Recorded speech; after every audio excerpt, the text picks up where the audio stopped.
يسعد مساكم.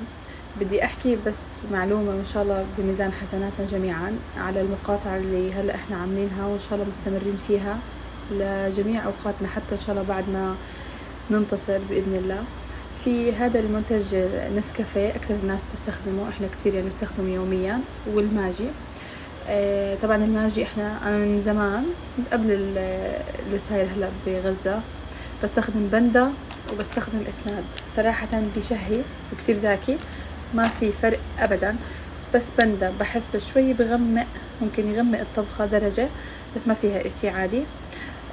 نسكافيه بندا صراحة انا يعني على ضمانتي جدا بشهي، وما في فرق بينه وبين اي ماركة عالمية، كان نسكافيه او ماركة تانية.